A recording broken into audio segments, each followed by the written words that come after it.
Bonjour, je suis Julie Guertin et je vous souhaite la bienvenue sur Découvre, Ose et Deviens, le podcast qui éveille votre curiosité et part à la rencontre de métiers passionnants et inspirants. Il existe plus de 11 000 métiers, alors si on partait à leur rencontre? Brigitte est assistante familiale et accueille des enfants retirés à leurs parents pour les extirper de situations plus complexes les unes que les autres. Brigitte nous livre avec beaucoup de pudeur et de sincérité le quotidien de son métier. Mais comment considérer ça comme un métier quand ça touche à des enfants qui vivent à vos côtés au quotidien, qui intègrent votre foyer et arrivent avec leur bagage très lourd et les troubles qui vont avec? Comment les aider du mieux possible à retrouver le droit chemin, à se construire en tant qu'adultes autonomes et équilibrés, et puis casser le cercle infernal de reproduction du schéma dans lequel ils ont vécu? Voilà les tas de problèmes que doivent résoudre les assistantes familiales. Tout cela avec certes des outils, des formations, mais je dirais surtout ses petits bras, son cœur, beaucoup d'écoute, beaucoup de dialogue et une ouverture d'esprit comme jamais pour comprendre ses enfants, s'adapter à eux tout en leur donnant un cadre solide et des repères pour la suite. Pas facile. À la fois tata, maman de transition, maman de cœur, mais aussi parfois voleuse d'enfants pour certains parents. Je vous présente Brigitte, à qui je tire mon chapeau bas pour tout ce qu'elle a fait. Je vous souhaite une très bonne écoute. Et si l'épisode vous plaît, n'hésitez pas à nous le faire savoir, alors un petit 5 étoiles plein les yeux, le partager aussi à votre entourage. Allez, c'est parti! Bonjour Brigitte! Bonjour Julie. Je suis vraiment ravie de te rencontrer et puis que tu aies accepté de nous ouvrir les coulisses de ton métier d'assistante familiale. Et j'en profite aussi pour faire un petit coucou à ton fils Romain qui a permis qu'on se rencontre aujourd'hui, donc je le remercie aussi. Brigitte, avant qu'on rentre dans le détail de ton métier, j'aime toujours en fait comprendre ce qui peut expliquer dans ton parcours, ton caractère, ton histoire aussi, ce qui a pu t'amener à devenir assistante familiale. Alors Julie, je pense que je suis arrivée à ce métier-là après que mes enfants soient grands et autonomes, parce que j'avais envie de faire continuer à faire passer, à me faire passer des messages qu'on pouvait élever, je n'aime pas ce mot, mais qu'on pouvait donner à des enfants de l'amour et puis autre chose que ce qu'ils avaient vécu.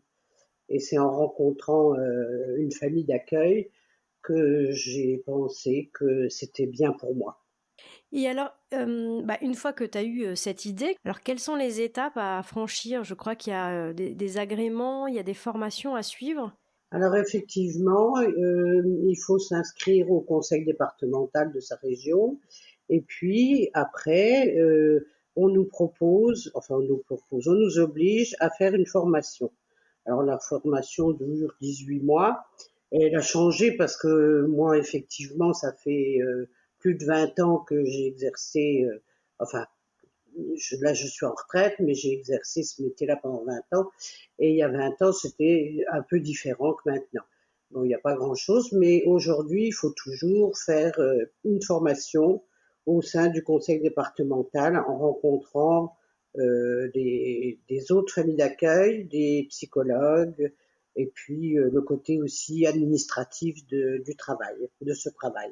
D'accord, donc on vous explique un peu comment ça va se passer, ce que vous aurez à faire, votre rôle, etc., quoi. Après, il y a aussi des cours de pédagogie, de psychologie, enfin, il y a énormément de choses, c'est très varié par petits groupes. Et puis, souvent, vous avez un enfant très rapidement, parce qu'il y a une demande forte, très forte d'assistante familiale, et souvent, vous avez un enfant avant d'avoir fini la formation. La plupart du temps, maintenant, vous avez un enfant très rapidement. D'accord, la demande est tellement importante, quoi. Et est-ce qu'il y a des agréments différents en fonction, je ne sais pas, de l'âge des enfants ou de leur type de pathologie ou enfin, en tout cas de problèmes qu'ils peuvent avoir rencontrés? Alors, les enfants, par rapport à l'âge, nous les avons aussi par rapport à notre âge. Donc, on peut très bien avoir des enfants, si vous êtes jeune, des petits, des nourrissons. Et puis aussi, si vous êtes plus âgé, on vous donnera des adolescents. Ah oui, d'accord. C'était ça votre question, Julie? Et est-ce que cette formation, est-ce qu'elle continue au fil du temps? Je veux dire, est-ce que tu as accompagné pendant toute ta carrière pour, je sais pas, des mises à niveau, pour être sûr que voilà, qu'il y ait des nouvelles difficultés qui surgissent, et ben tu vas être accompagné et formé sur ces sujets-là ou pas? Alors, le conseil départemental propose d'être accompagné par une psychologue qui organise des réunions avec effectivement à chaque fois un thème différent. Et puis aussi, on a des formations obligatoires avec toujours des thèmes différents. Alors, le conseil départemental propose différents thèmes et pendant 5 jours, nous allons à des formations pour écouter des personnes qualifiées qui expliquent. Alors, les formations peuvent être sur la violence, sur le viol, sur l'alcool, sur la drogue, etc., etc. Ok, ok, ok. Et quand tu as décidé de devenir assistante familiale, comment ton entourage a réagi? Alors ton entourage, aussi bien tes enfants d'ailleurs qui étaient grands, que ton autre cercle familial, je sais pas, ton entourage, tes amis, comment ils ont réagi? Alors, en fait, ça dépend beaucoup des gens.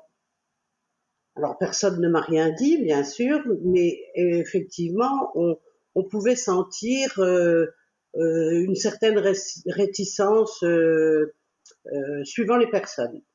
Alors mes enfants étaient partis, donc moi j'aurais pas fait ce métier-là personnellement avec mes enfants ou tout du moins des petits enfants parce que je pense que c'est très dur et j'encourage peut-être les mamans aujourd'hui à tenir le coup. Mais voilà mon entourage, euh, c'était difficile, mais j'ai bien vu qu'il y avait des familles où je ne pouvais pas amener les enfants et d'autres familles qui les accueillaient au contraire à bras ouverts. Mhm. Oui, c'est ça qui est intéressant. Bon, ça fait partie effectivement de mes questions, c'est aussi dans la vie quotidienne, ok. Alors, les enfants, en général, ils arrivent à quel âge? Tu les as eus, ils peuvent arriver très jeunes ou en général c'est plutôt au contraire des ados? Oui, non, avec ce que je connais, les enfants, effectivement, peuvent arriver très jeunes. Moi, je n'ai pas eu de nourrisson, mais par contre, j'ai des collègues qui ont eu des nourrissons. Alors, ils passent par la pouponnière et à la pouponnière, au bout de temps, quelques mois, ils peuvent effectivement placer un enfant, ou pour 8 jours, ou pour des années. Et ça, on ne sait jamais. D'accord, d'accord. Et toi, le plus jeune âge l'enfant le plus jeune que tu aies pu accueillir? Alors moi, le premier est arrivé quand il avait 4 ans. D'accord. Oui, donc c'est très jeune aussi quand même, hein. Alors c'est très jeune, il avait été placé avant dans une autre famille d'accueil où ça se passait pas bien du tout. La famille d'accueil avait du mal de comprendre ses réactions violentes. Et puis avant, il était effectivement à la pouponnière parce que la pathologie de sa maman ne pouvait pas, on ne pouvait pas le laisser à sa maman dès la naissance. Donc il a été tout de suite placé en pouponnière, après dans une famille d'accueil et après chez moi où il est resté jusqu'à ses 18 ans. Ah ben justement, alors jusqu'à quel âge il reste en fait? Alors ils peuvent rester jusqu'à 18 ans et après ils peuvent aussi, s'ils ont des études ou s'ils font une formation, on peut aussi avoir la possibilité de les garder jusqu'à la fin de leurs études. D'accord, ok. Oui, parce que bon, effectivement, 18 ans, je vois nos propres enfants, ils ont encore besoin d'une famille, quoi. Très jeune. C'est d'ailleurs c'est d'ailleurs très jeune. Et je crois qu'il y a une association qui essaye de défendre le fait qu'on puisse les laisser partir à 18 ans. Parce que souvent, les enfants en difficulté à 18 ans sont très contents de partir et ils partent pas toujours avec de bonnes bases, bonnes conditions, etc. Ouais. Donc ça pourrait être important de les garder un peu plus longtemps pour leur donner un peu plus de stabilité de repère, quoi. Effectivement. Ok. Et donc, en moyenne, il reste combien de temps? Je veux dire, est-ce que c'est vraiment, tu t'installes dans une relation longue ou bien au contraire, ce métier-là t'amène à avoir des enfants, beaucoup, mais pas très longtemps? Alors, on ne le sait pas d'avance. Alors, évidemment, je parle en mon nom, hein, parce que ça peut être différent d'un endroit ou d'un cas, mais on ne le sait pas toujours d'avance. J'ai eu 2 enfants qui sont venus, qui ont été placés pour 8 jours, m'a-t-on dit, ils sont restés 3 ans. En fait, on peut pas toujours le savoir. Il y a toujours une relation qui reste avec la maman, donc la plupart du temps, ils voient toujours leurs parents, si c'est possible, évidemment. Donc ils ont des droits de visite à leurs parents, et suivant l'évolution des parents, suivant la pathologie et tout ça, ils repartent ou très tôt ou pas du tout, ou de 3 ans, ou ça, on peut pas le savoir d'avance. Mais bon, nous on connaît à peu près le profil des parents, et effectivement on se dit souvent qu'on va les avoir voilà longtemps. Celui qui avait 4 ans, je savais que de toute façon il ne pouvait jamais retourner avec sa maman. Donc, parce que ça doit être compliqué, en sens inverse, si tu ne sais pas combien de temps ils vont rester, j'imagine que tu adaptes beaucoup, je sais pas, la façon d'aborder l'enfant, même peut-être ton énergie ou en fonction de la durée. Je veux dire, si il reste 8 jours, 3 mois ou 10 ans, c'est pas du tout la même histoire et du coup pas du tout la même, j'imagine, méthode aussi. Enfin, j'en sais rien. Alors dans mon cas, si on sait qu'ils sont là pour 8 jours ou 15 jours, moi je considère qu'ils sont là comme des enfants en vacances. Voilà. Donc je ne m'investis pas effectivement de la même façon. Ils sont là en vacances, voilà, c'est des vacances, pas des vacances. C'est un beau grand mot hein, pour eux. Et puis s'ils sont là pour plus longtemps, effectivement, je m'investis d'une autre façon. Ouais, ouais, tout à fait. Ok. Et alors, dans quel contexte, en fait, ils arrivent? Parce que je voudrais comprendre, en fait, qu'est-ce qui fait qu'à un moment donné, on décide de placer ses enfants en famille d'accueil, mais il y a un truc que je voudrais aussi éclaircir avec toi, c'est on les place en famille d'accueil et parfois pour toute leur vie, quoi, enfin en tout cas tant qu'ils sont mineurs, et pourtant, pour autant, ils ne sont pas adoptables en fait, puisqu'ils restent, leurs parents restent leurs parents. Alors, qu'est-ce qui fait que, à un moment donné, on décide de les placer en famille d'accueil? Alors on les place en famille d'accueil pour leur éviter effectivement beaucoup de, enfin ça dépend des cas, c'est très vaste hein, pour répondre à cette question. Il y a des maladies où l'enfant ne peut pas rester, comme j'expliquais tout à l'heure pour ce garçon que j'ai eu à 4 ans, il ne peut pas rester avec sa maman, son papa était inconnu, donc il ne peut pas rester avec sa maman. Donc ça on le sait, cette maladie-là, on place les enfants. Bon, ça, c'est un exemple. Il y a aussi d'autres cas où on place les enfants en pensant, en aidant effectivement la famille pour qu'ils sortent de leurs problèmes. Alors leurs problèmes, c'est quoi? C'est l'alcool, c'est la drogue, c'est la violence. Voilà, c'est déjà pas mal. Et, ou alors la maladie. Il y a aussi des enfants dont la maman tout d'un coup est par exemple, je vais donner un exemple, paralysée, elle vit toute seule, elle ne peut plus s'occuper de son enfant, l'enfant va être placé. Et effectivement, on ne peut pas, on ne peut pas savoir d'avance comment les parents vont agir par rapport à ce placement. Alors effectivement, c'est peut-être très rare, je ne connais pas du tout les statistiques. Est-ce qu'il y a beaucoup de parents qui s'en sortent par rapport à l'alcool, la drogue, etc. et la violence? Et puis, il y a aussi le fait que ces enfants-là euh, repartent, font des essais, effectivement, souvent avec leur famille, et comme ça n'a rien changé, rien n'a changé, ils reviennent. Alors, voilà pourquoi les enfants sont placés, on ne sait jamais pour combien de temps. Voilà. Sauf certaines maladies où on sait qu'ils ne pourront jamais retourner on les laissera jamais parce qu'ils seront en danger. Voilà. repartir. Mais Non, pardon. Et pour autant, Brigitte, du coup, ce que je comprends, c'est quand même, par exemple, cet enfant, tout le monde savait qu'il ne repartirait pas avec sa maman parce qu'elle était malade, mais pour autant, il n'est pas adoptable. alors voilà, donc ça c'est la deuxième chose. Effectivement, il n'est pas adoptable puisque les parents ne sont pas déchus de leurs droits. Certains parents sont déchus de leur droit parental, mais c'est beaucoup d'enfants, les parents ne sont pas déchus de leurs droits. Donc ils ne sont pas adoptables. Ou alors ils deviennent adoptables si les parents, je crois, ne pas me tromper, si les parents sont déchus de leurs droits, ou alors si les parents meurent tous. Oui, bien sûr. Voilà.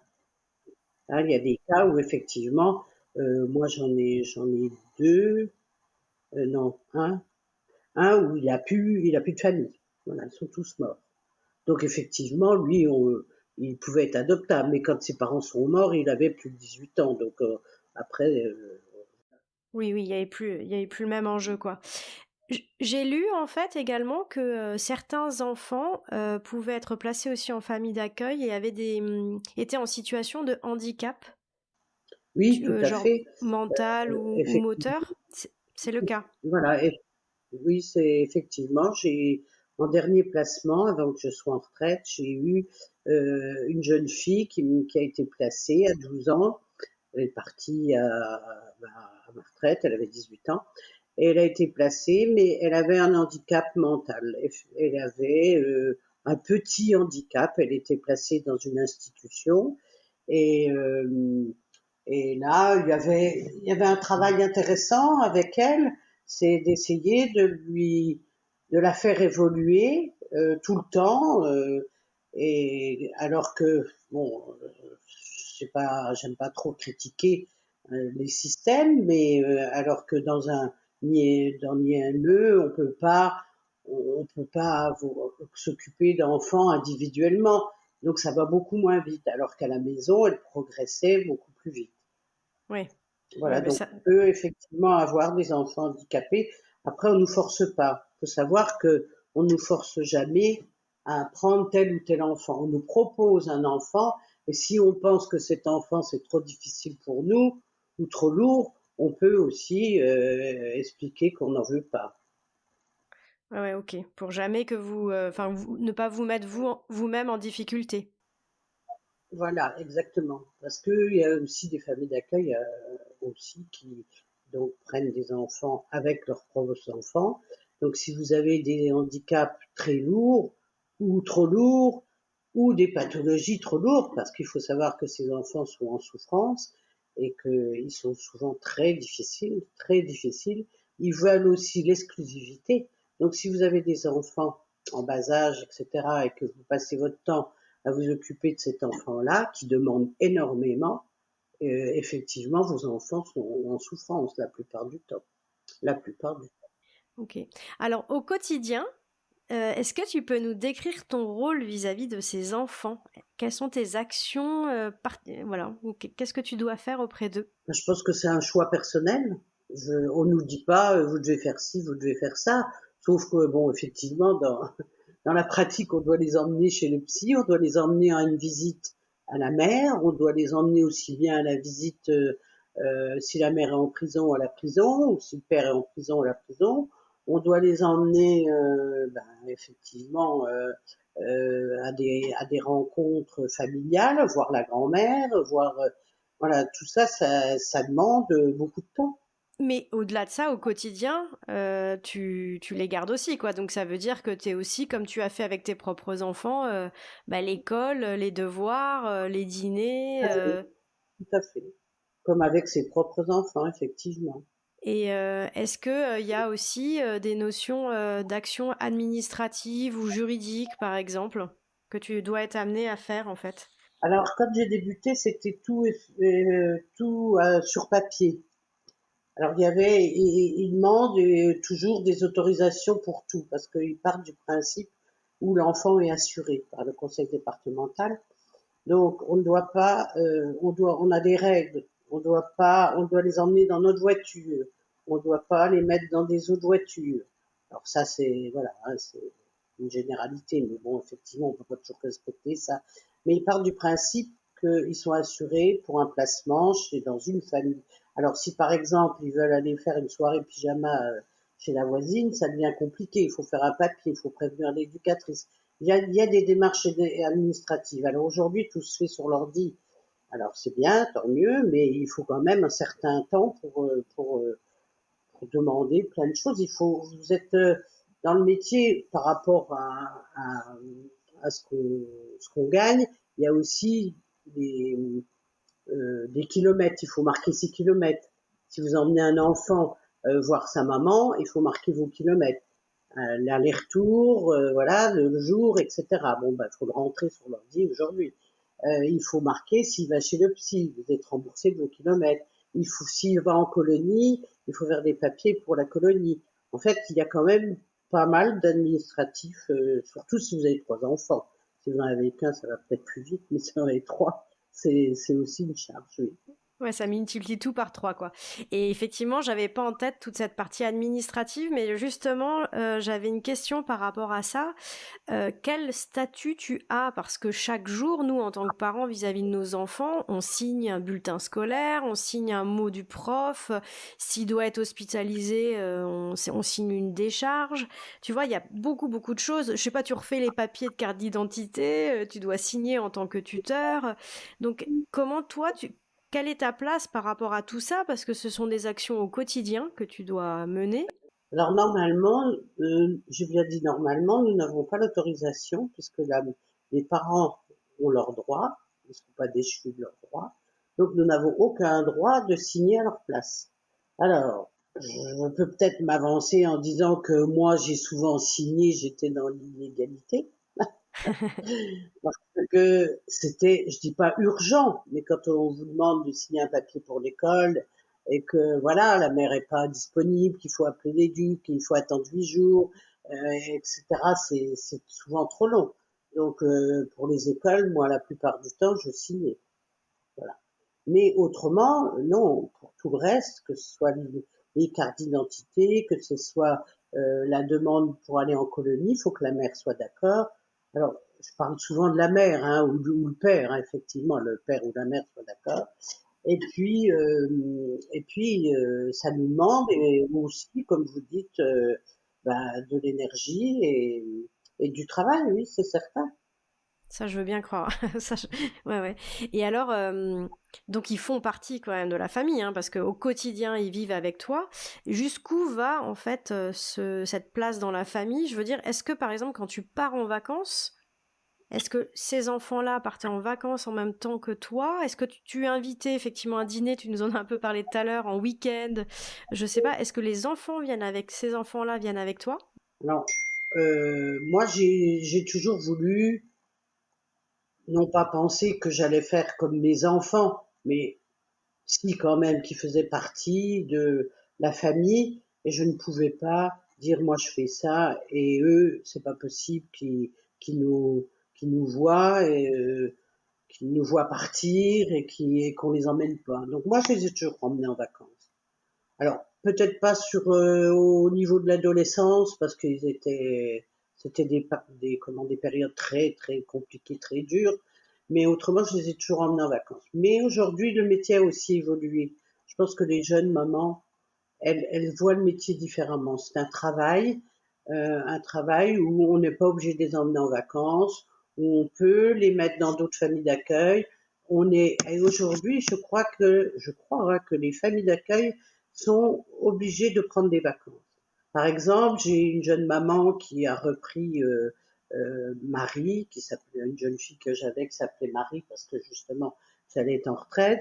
Eh bien, elle était enceinte et elle a été obligée de prendre son congé de maternité. Donc, cette petite Marie a été mise dans une autre famille d'accueil pendant son congé de maternité. Et ça, avant, voilà, il y a 20 ans, il y a 15 ans, c'était moins comme ça. C'était plus, on avait les enfants avec nous et on faisait comme ses enfants. Et c'est vrai que moi, là où je suis partagée, c'est qu'à la fois, je pense qu'il y a un vrai besoin de protéger les familles d'accueil pour pas qu'elles soient usées, qu'elles soient fatiguées. Elles ont aussi le droit à avoir une vie. Et en même temps, je Tout me à place du côté des enfants. C'est déjà dur de s'adapter dans une famille d'accueil. fait. Et il faut te réadapter pendant 3, 4 mois, 6 mois. Ça doit être vraiment compliqué dans les deux sens parce que quand elle revient dans l'ancienne famille d'accueil, ça doit être compliqué aussi de voir que tu as été mis de côté pendant le congé maternité de la personne qui t'accueille, quoi. Et tu sais, je dis, j'ai vu des émissions, c'est voilà, avant d'être interviewée, et il y avait quelques émissions à la télévision où effectivement, ça m'a frappé, mais je m'en doutais. Tous ces gens qui racontaient leurs problèmes et avaient ce syndrome d'abandon et qui vous suit toute votre vie. Mais voilà, et on n'y peut rien, on n'y peut rien. Mais ils ont le syndrome d'abandon. Et ça, c'est pas facile. Parce qu'ils sont régulièrement, voilà, et abandonnés. Ils pensent qu'ils sont toujours abandonnés, abandonnés par la famille, abandonnés par une famille d'accueil parce qu'elle part en vacances, c'est pas eux. Enfin, et ça, c'est très dur. Et tous ces enfants qui étaient interviewés à ces émissions, souvent ils disaient, oh, mais j'ai tellement fait de famille d'accueil. Voilà, et pourquoi aussi? Parce qu'il y a des familles d'accueil où ça se passe très mal, pour X raisons, hein, parce que l'enfant est pas sage, parce que la famille comprend pas ses réactions, parce que, voilà. Parce qu'il faut tenir le coup aussi, hein. Moi, j'ai eu une jeune fille où c'était très dur parce qu'elle est passée par la drogue, par l'alcool, par les scarifications, par les fugues à répétition. Voilà, vous pouvez imaginer que quand ils font des fugues, on les cherche pendant des heures et des nuits pour savoir où ils sont. Effectivement, c'est un métier qui est assez difficile, hein, voire très difficile. Ouais, ouais. Bon, ça, justement, on va en parler, effectivement. Euh, Tu dirais que je pense qu'en fait quand ils arrivent dans une famille d'accueil, j'imagine que il y a toute une phase en fait d'intégration, d'adaptation quand ils arrivent chez toi. Est-ce qu'ils ont tous le même comportement, tu vois, au démarrage? Je sais pas, justement, de méfiance, de rejet, ils te testent pour voir si tu vas pas de nouveau eux les abandonner, tu vois. Est-ce que toi t'as pu constater que il y avait toujours un peu le même comportement et les mêmes phases d'adaptation? Alors, je pense qu'ils n'ont pas tous le même comportement, ça c'est certain, mais par contre, on retrouve presque tous, moi j'en ai eu 11 pendant 20 ans, donc on retrouve tous le test, on va tester, voilà. Alors ça, on nous teste. Et souvent, je leur disais, bon, vous êtes en train de me tester. Voilà. Mais autrement, non, ils n'ont pas tous le même comportement. Alors, ils nous testent de différentes façons, hein, Julie, c'est certain, quoi. Voilà, ils vont nous tester en faisant, je sais pas, en nous volant par exemple de l'argent et voir notre réaction. Donc en fait, ils nous testent très très souvent. Et qu'est-ce qu'ils veulent tester? Ils veulent tester le fait que tu... Et ben de voir si on va les abandonner à nouveau par rapport à ce qu'ils sont. C'est ça qu'ils veulent tester, voir si voilà, si on va les rejeter quoi, une fois de plus. Et alors tu parlais aussi d'exclusivité. C'est des enfants, j'imagine, qui demandent beaucoup d'attention parce qu'ils en ont peut-être pas eu suffisamment. Ça aussi, c'est un point commun chez tous les enfants que tu reçois? Alors, moi, c'était facile puisque je n'avais que ma fille qui était grande quand j'ai commencé ce métier. Mais effectivement, dans les jeunes mamans, elles rencontrent ça presque toujours. L'enfant demande l'exclusivité, donc et ils font tout pour que cette maman les regarde sans arrêt. Donc c'est tout et éventuellement n'importe quoi. Ouais, c'est Ça ça. peut peut être je casse tous les jours volontairement, je, je hurle, je j'accepte pas que tu regardes ta fille parce que pendant ce temps-là, je fais une bêtise parce que tu m'as oublié. Donc oui, c'est souvent comme ça. C'est presque toujours. Donc c'est quand même super important d'y être préparé, quoi. Alors, moi j'ai aussi plein de petites questions aussi par rapport à la famille naturelle, enfin biologique. Tu disais tout à l'heure que tu étais donc, en contact, hein, puisque, par exemple, amenais les enfants, en visite, chez leur, famille, biologique, que ce soit la maman, le papa ou les grands-parents d'ailleurs, tu citais tout à l'heure. Comment ça se passe et quel regard ils portent sur ton propre travail? Est-ce que je veux dire ces parents et cette famille, ils t'en veulent? Comment ils te considèrent? Est-ce qu'ils ont peur que tu leur voles leur enfant, que tu sois mieux qu'eux? Enfin, tu vois? Alors j'ai eu les deux, Julie. J'ai eu les deux. En fait, j'ai eu les enfants, les parents, et ils me téléphonent encore. Encore hier, j'ai eu une maman. Oui, Brigitte, c'est grâce à vous, c'est grâce à vous. Alors, mais ça fait 20 ans qu'elle me dit ça, que mon fils est comme ci, comme ça. Bon, alors j'ai ça, on a de la reconnaissance souvent. Et puis j'ai eu aussi une famille où c'était tout le contraire. Voilà. Donc la famille d'accueil était des voleurs, les voleurs de leurs enfants. Alors là, c'était très difficile, hein, bien sûr. C'était difficile. Les rencontres étaient difficiles. Alors moi, je déposais l'enfant pour voir sa maman et son papa dans un centre, accompagné toujours d'une éducatrice.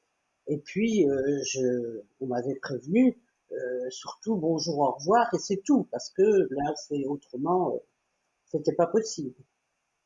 Le dialogue était absolument impossible. Bon, mais de toute façon, quand les enfants vont voir leurs parents, nous, on reste pas là, hein. Oui, oui, bien sûr, j'imagine que c'est un moment d'intimité, quoi. Mais je me demandais juste, effectivement, voilà, quelles étaient les relations. J'imagine que ça doit être un peu compliqué.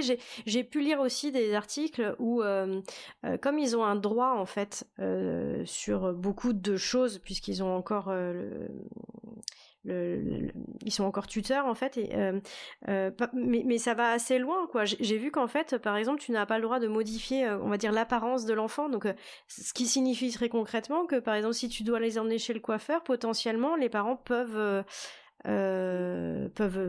refuser. Donc, oui. Alors effectivement, cette famille d'accueil-là, un jour, j'avais fait couper les cheveux à leur fille parce qu'elle était remplie de poux le jour où je l'ai accueillie. Donc effectivement, c'était plus possible elle avait beaucoup de problèmes dans ses cheveux. Donc j'ai dit, le mieux, c'est qu'on aille lui faire couper les cheveux. Et la famille d'accueil s'est révoltée auprès de l'éducatrice parce que moi, je partais vite justement pour pas avoir les foudres de ces parents-là parce que effectivement, ils peuvent se révolter pour tout et rien. Et comment tu gères ça parce que toi tu mets beaucoup d'énergie tu vois, à faire en sorte que cet enfant, il ait l'enfance la plus normale, que, tu vois, potentiellement même que tu puisses réussir à faire en sorte qu'il n'y ait pas d'échec scolaire, etc. Et tout d'un coup, tu sens que tu as les parents qui sont derrière, qui mettent les bâtons dans les roues. Ça doit quand même être super compliqué à gérer ça. Moi, personnellement, ça m'a pas posé de problème. Je pense que ça doit poser des problèmes à certaines familles d'accueil. Ça, je le reconnais. Personnellement, non, ça m'a pas posé de problème. Je savais un peu parce que il y a aussi, il y a 20 ans aussi, il y a si on repart en arrière, on nous expliquait pas la pathologie des parents. Et moi, ça m'embêtait beaucoup parce que à partir du moment où on connaît la pathologie, on n'est pas obligé de rentrer dans les détails, mais leur, vraiment leurs problèmes aux parents, on peut effectivement s'adapter.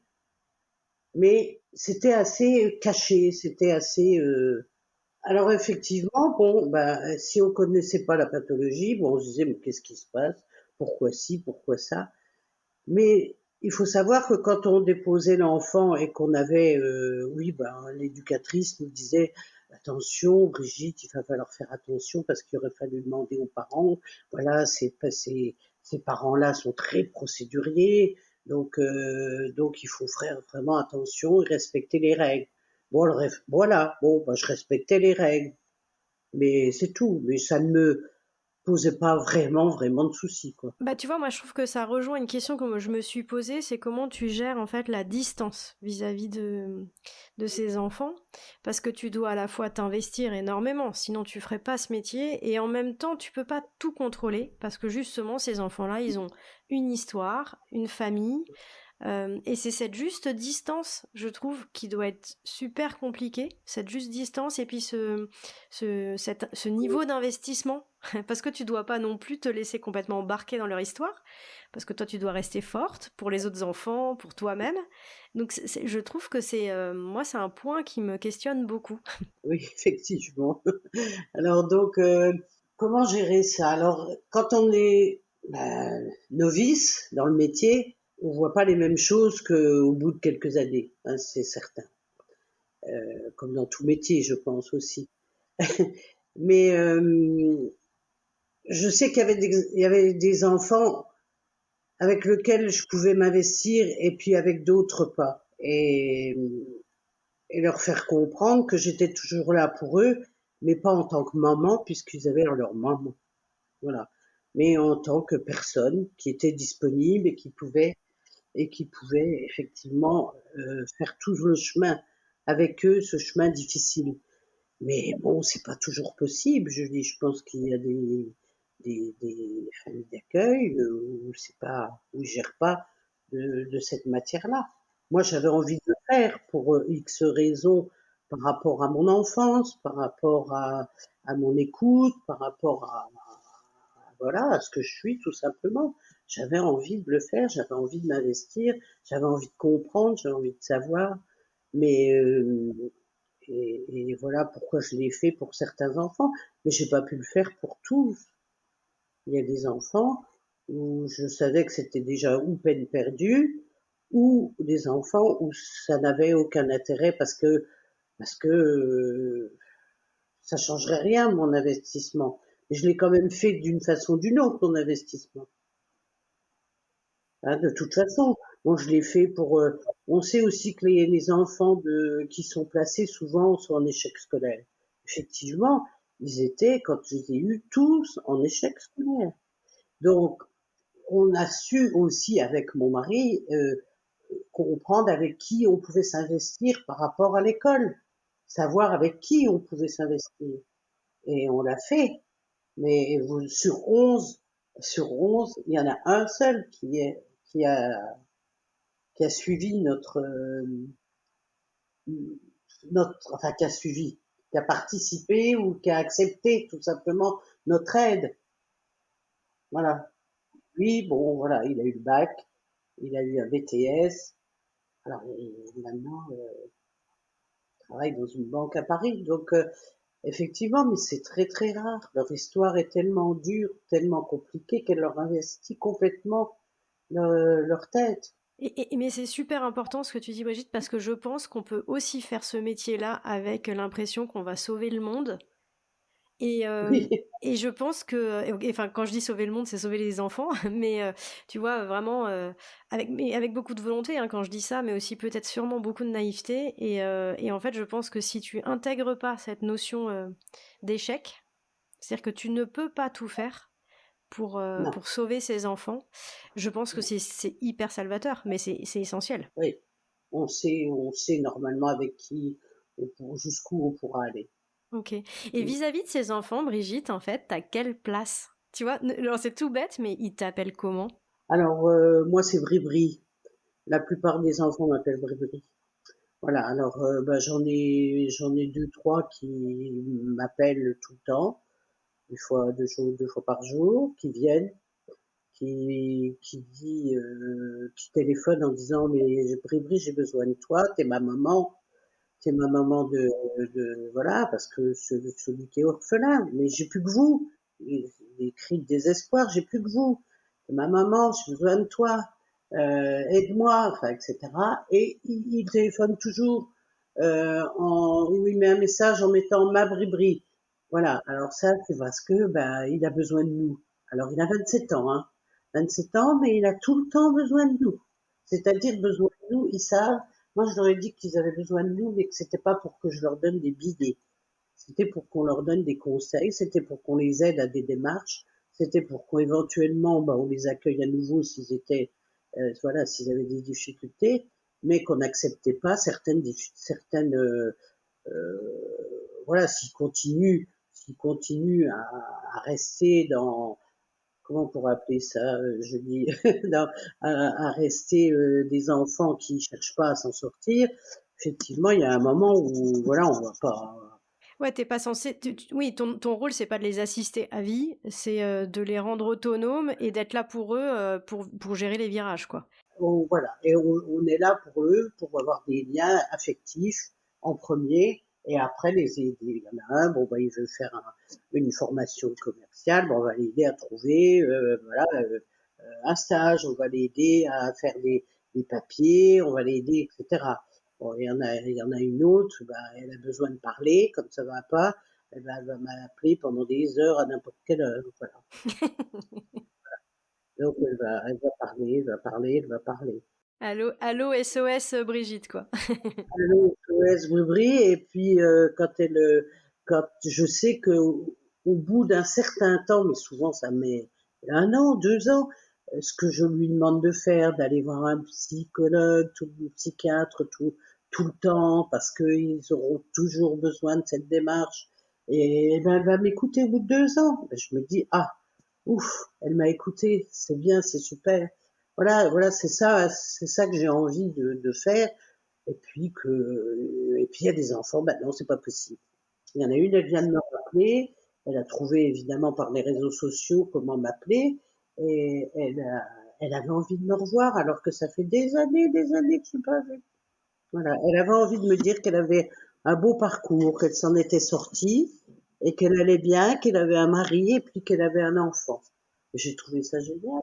Ah, tu m'étonnes, quel beau cadeau. Oui, c'est des beaux cadeaux, mais c'est un beau métier, mais c'est tellement dur.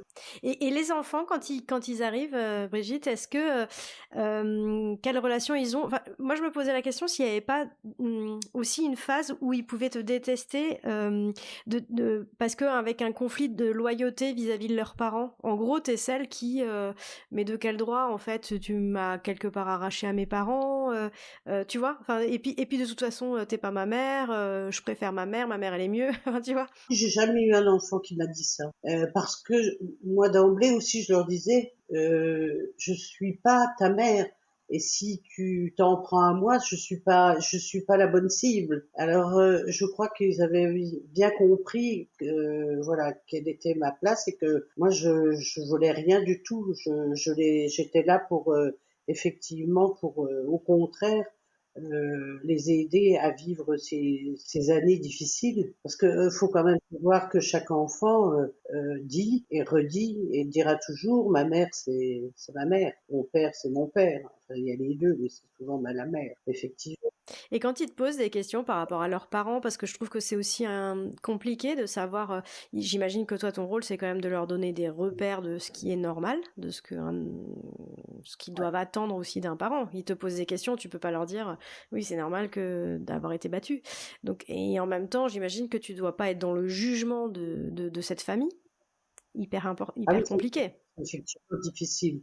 Mais j'ai aussi compris il y a longtemps que toute personne qui avait des difficultés, qui passait par la drogue, l'alcool, la violence, etc., c'était dû à leur passé. On n'est pas tout d'un coup avec ce handicap, je dirais ce handicap grave, on n'est pas tout d'un coup, voilà, ils ont une raison.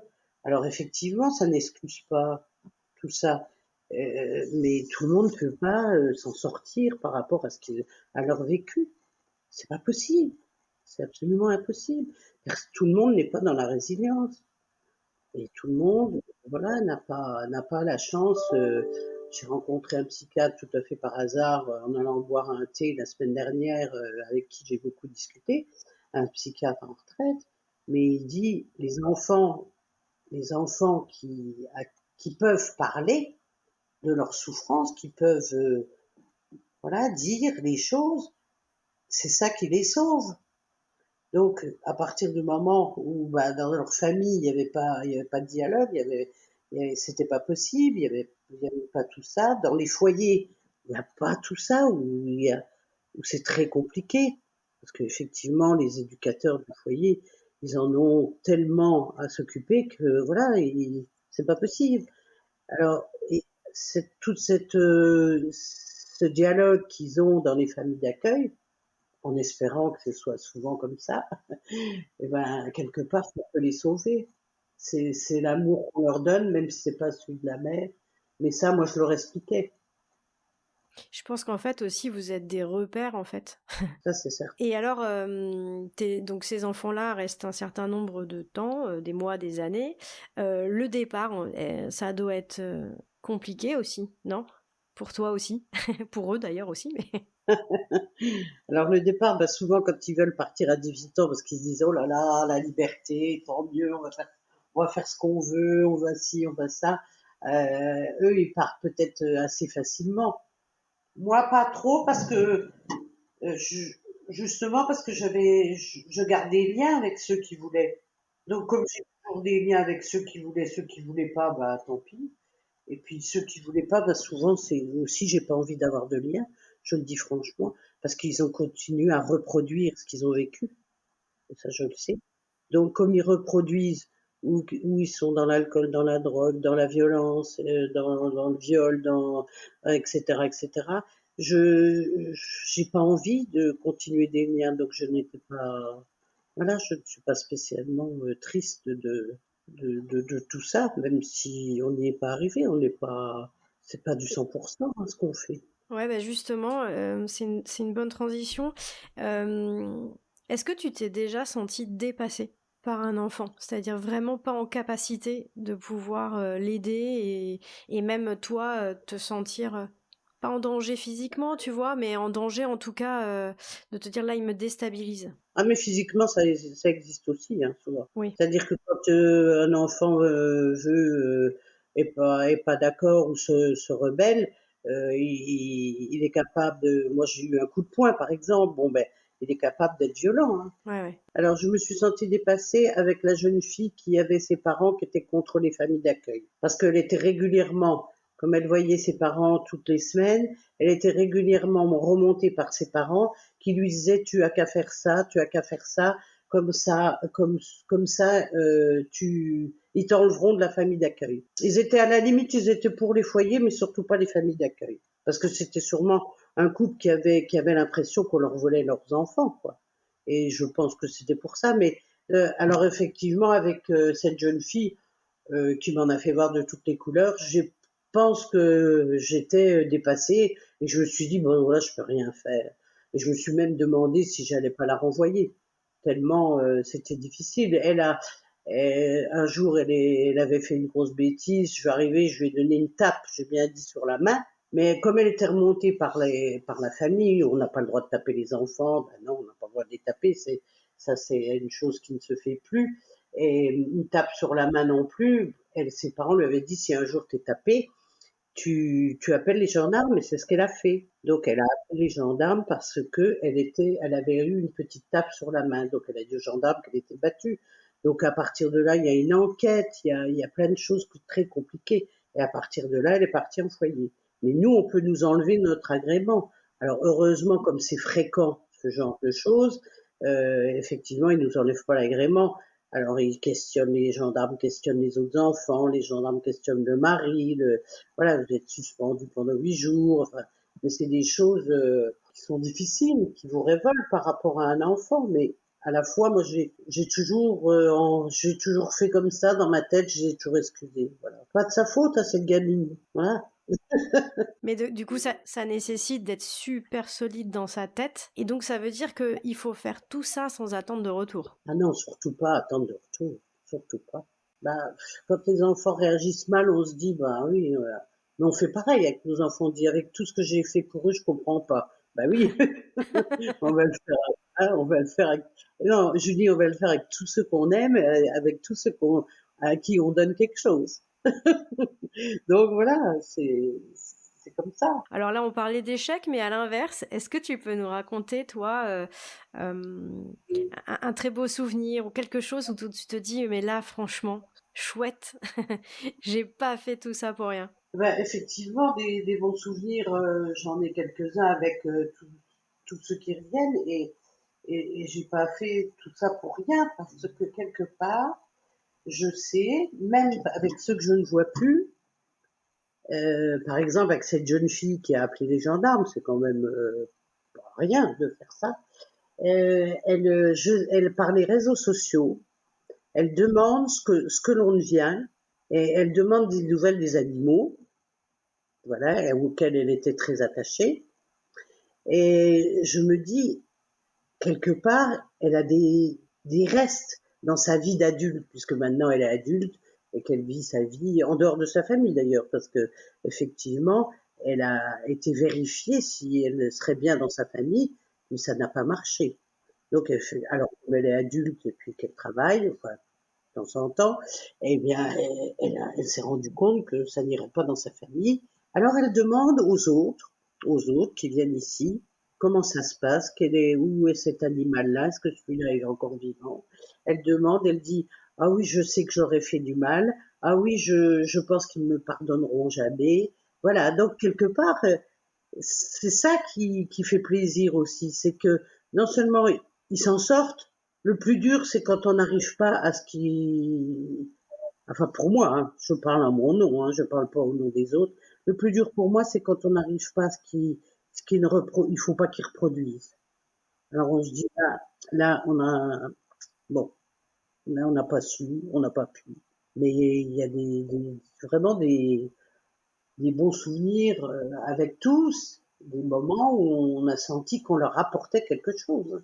Ouais, quelle que soit leur réaction, ouais, qui continuent de prendre des nouvelles ou pas, qui restent en contact, en fait, oui, tu sais que tu leur as permis à un moment donné, tu as laissé une trace dans leur vie. Ou ce qu'ils ont eu aussi comme, je dirais chance. Non, oui, chance par rapport peut-être à ce qu'ils n'auraient pas vécu dans leur famille, qui leur a permis, par exemple, de faire, nous on leur a permis de faire des sports, du cheval, des choses, voilà, qu'ils n'auraient peut-être jamais eu, de les emmener en vacances, de découvrir. Je sais pas, je dis n'importe quoi. La mer, bah oui, on a une. Oh, mon rêve, c'est d'aller à Paris. Bon, bah voilà, on l'a emmené à Paris. Bon, bah, peut-être qu'elle aura jamais été à Paris de sa vie. Bah, ça, je pense que c'est des restes qui font plaisir, hein.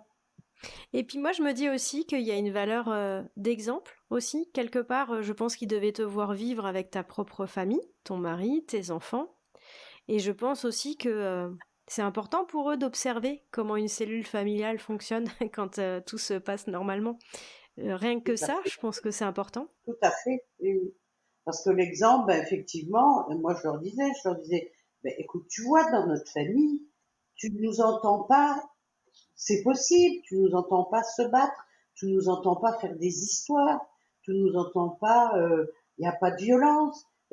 Donc voilà, tout ça c'est des exemples, ben oui, ça c'est certain. Et du coup, bon, on a beaucoup parlé de ce que tu as pu apporter à ces enfants, mais moi j'aimerais bien savoir ce que toi, tu considères que ça t'a apporté dans ta vie. En fait, comme j'ai fait ce métier-là par rapport à ce que, enfin pour moi, c'est pas, bien sûr, hein, là on parle bien comme mon nom, hein. Et donc, comme j'ai fait ce métier-là par rapport à ce que moi j'avais vécu, ça m'a apporté beaucoup de choses parce que, en fait, j'ai évolué avec les enfants.